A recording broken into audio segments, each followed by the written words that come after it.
fått i oppdrag her å lage en list. Ganske brei, profilert list som hvor Riksantikvaren har vært inne i bildet, og den måtte være eksakt lik. Det holder ikke med noe som ligner.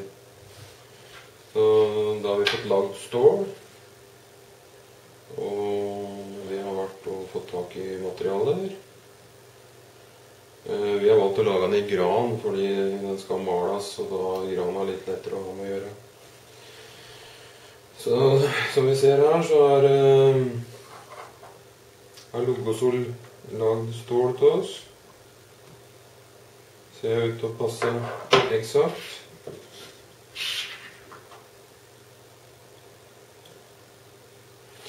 Så det vi skal gjøre nå, det er å kaste inn ståla i maskin og begynne å kjøre en prøve. Så ser vi på den etterpå.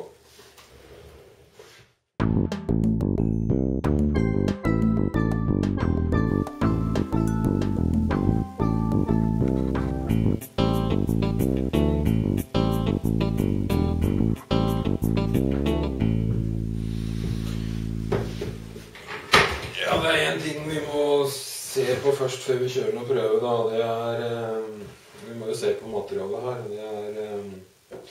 Dette her er granboard, 1 tom 5 tann, som passer perfekt denne lista her.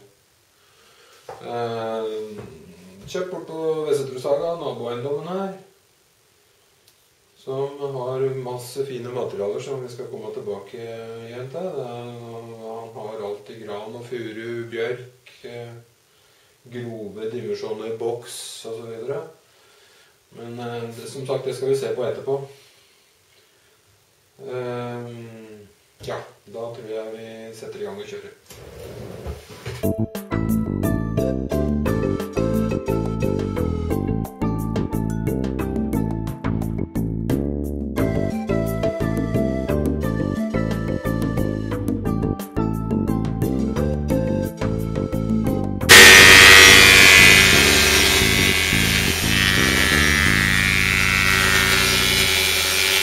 Ja, da har vi kjørt en prøve. Skal vi se hvordan den passer.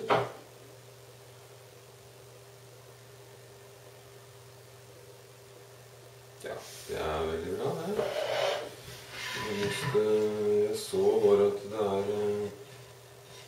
en liten stripe her. Det er høyre sidestålet her, det må opp 2-3 millimeter, så blir dette veldig bra. Skal vi se her om vi kan få vist den der lille stripa, hva det er som skjer hvis det ikke står der riktig, helt riktig på stein. Da blir det en ekstra stripe her. Den må bort.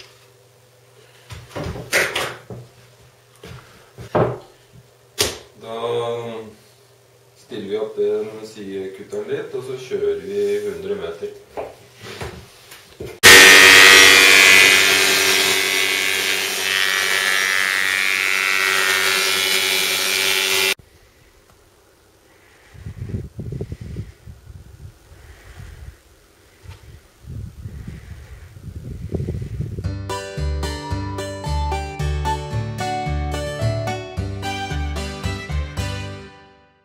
Et nytt oppdrag her, det er noen som skal ha laget noe panel som heter Sveitserpanel. Det har sikkert vært en tur på Max på og hørt etter dette her, og fikk sikkert beskjed om at dette har gått ut for mange år siden.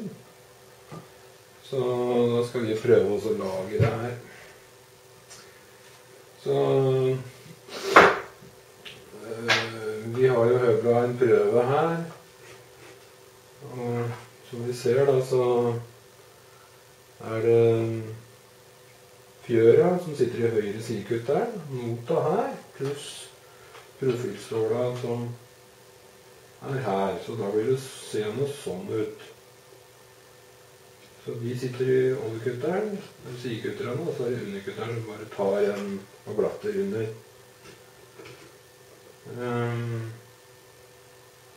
Ja. Gran. Materialer kjøpt på Saga. Øysetru Saga. Så da skal jeg bare poste inn sidekutterne og så kjører vi.